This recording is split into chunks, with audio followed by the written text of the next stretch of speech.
मीर शकील रहमान की दरख्वास्त आई, बड़े बड़े वकला थे, मीडिया की तरफ से उन्होंने मीडिया हाउस से भी बड़ा प्रेशर डालने की कोशिश की, लेकिन वो दरख्वास्त ज़मानती खारिज हो गई।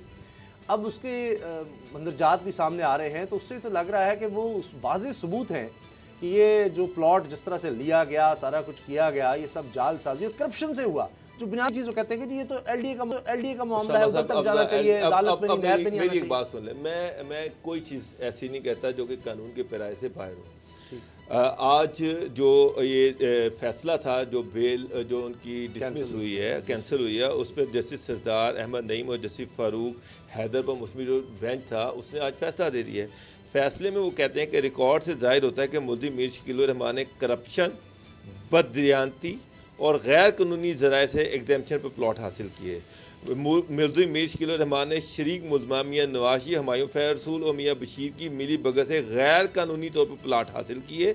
मुल्ज़िम मीर शकील रहमान ने करप्शन, बददियानती, गैर कानूनी ज़राए से हासिल प्लाटों में से 2 सड़कों को भी गैर कानूनी तौर पर शामिल किया। मुल्ज़िम मीर शकील रहमान गैर कानूनी प्लाट हासिल करके नैब ऑर्डिनेंस की दफ़ा 9 के तहत जुर्म का इर्तिकाब किया, ये वो खुद कह रहे हैं। तो वो तो बार बार के उन्होंने ये भी लिखा है कि जनाब ये जो कह रहे हैं कि हमने उसकी पेमेंट कर दी और हमसे पेमेंट नहीं पूछी गई, तो उन्होंने कहा जी कि ये इन्होंने इनकी बदनीयती थी कि ये सड़कें भी मिला गए और उसके बाद उसकी पेमेंट भी नहीं की। वो तो बार बार कोर्ट ये कह रही है। मीर शकील रहमान के प्लाटों में 2 सड़कें शामिल करके अवामुन्नास को सड़क के इस्तेमाल से महरूम किया गया।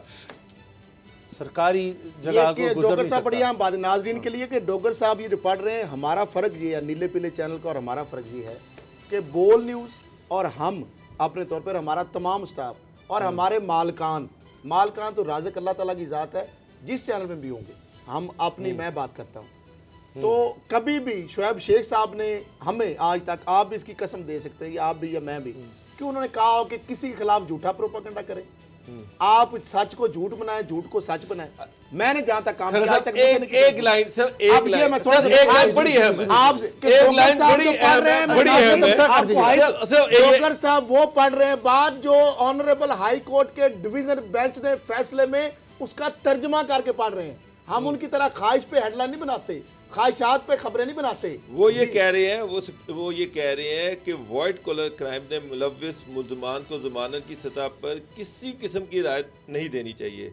करप्शन केसेस में ऐसे मुल्ज़िमों को राहत देने से बढ़ते हुए करप्शन केसेस को ख़त्म करना नामुमकिन है। Well done. ये सलूट है हमारी आज़ाद अदलिया को कि इतने ताकतवर मुल्ज़िम जिनके बड़े बड़े वकला जो अदालत के बाद रात को उस चैनल पे बैठ के अदालत लगाते हैं, जो मिलान करते हैं अदालत को, लोगों को प्रवोक करते हैं, लोगों को इंस्टिगेट करते हैं। अच्छा, सिविल सोसाइटी को कहते हैं सुन ले। डोगर साहब ये कभी हुआ ऐसा कि एक मुल्ज़िम मीर शकील रहमान की जमानत को क़यामत आ गई है, उस्मान गिर गया है, उसकी जमानत जो अब ये कह रहे हैं ऑब्जर्वेशन और नहीं है, ये कोर्ट का डिसीजन है, वहां पे वकला को बिठा के और चैनल पे अपना नीला पीला जो चैनल है वहां पे कहें कि उठे सिविल सोसाइटी, निजाम अदल तबाह हो गया है जनाब, ये हो गया है, ये आज तक हमने 20 साल में नहीं देखा कभी ऐसे हुआ है। मुल्ज़िम और उसका शरीक मुल्ज़िम उसके चैनल पे बैठ के पैमरा के ज़ाब्ता इखलाक की धज्जियां बखेरी गई, मुअज़्ज़ज़ अदलिया के बारे में तौहीन अमेज़ जुमले कसे गए, लोगों को प्रवोक किया गया। डॉक्टर साहब पढ़ें जरा, ये लोगों को बताएं, ये जो यकतरफा कहानी चलाते हैं सुनाएं जरा, उसमें फैसला सुनाएं, मेरी बात ये अहम बात है कि उसमें बड़ा क्लियर है कि मुल्ज़िम मीर शकील रहमान ने दौरान तफ्तीश नैब के 143 मिलियन रुपए के नुकसान पहुंचाने के इल्ज़ाम के जवाब में जमा करवाई गई रकम का रिकॉर्ड पेश नहीं किया।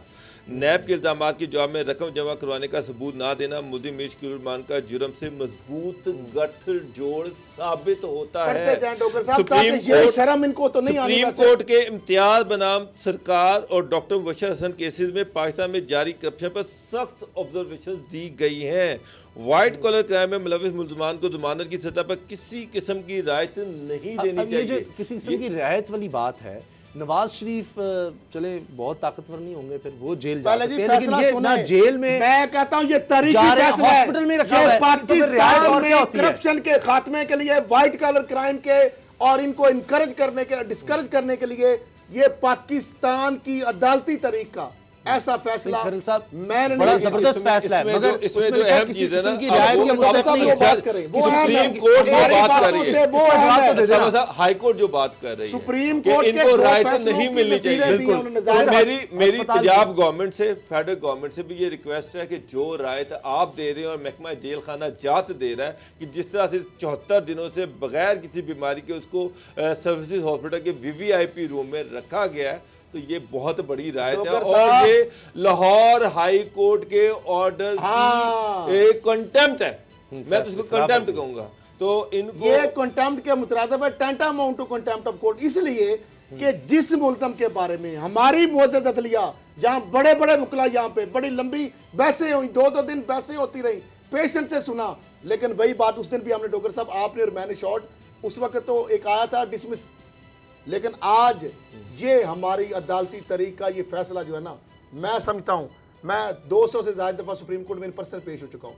उसामा साहब आप भी वकील है माशाल्लाह, आपके वालिद जस्टिस हैं, वो एक नामवर वकील है, एक उनकी अपनी क्रेडिबिलिटी है। डॉक्टर साहब ये अगर मैं कहता हूँ सोने के अल्फाज से भी ये फैसला लिखा जाएगा ना तो वो भी कम, इसलिए कि पाकिस्तान में करप्शन की एलिमिनेशन के लिए अगर हमारी आज़ाद अदलिया इस तरह के फैसले लिखेगी तो पाकिस्तान में माफिया को दंदनाने का कभी जिंदगी में तो ये अदालत तो खड़ी होगी माफिया के खिलाफ। सबर भी नहीं कर सकते। अब बारी है इमरान खान साहब की, वो भी ये जो माफिया है खुद इसके बारे में कहते रहे, इन लोगों का नाम लेकर कहते रहे कि माफिया मैं इसको नहीं छोड़ूंगा। सेहतमंद वीआईपी अस्पतालों में बैठे हैं और बीमार जो लिस्ट हम दिखा दिखा के फावा हो गए, लिस्ट दिखा दिखा के फावा हो गए जेलों के लोग, हेपेटाइटिस के, एड्स के मरीज, फालज के मरीज वो जेलों में मार रहे हैं, गल सड़ रहे हैं। अदालतें हमारे फैसले कर रही हैं, अमल दरामद उस पर करवाना तो हुकूमत का काम है, हुकूमत का काम है। वो कहाँ है फिर माफिया के आगे? तो इसका मतलब इमरान खान साहब, बुज़दार साहब घुटने टेके हुए हैं।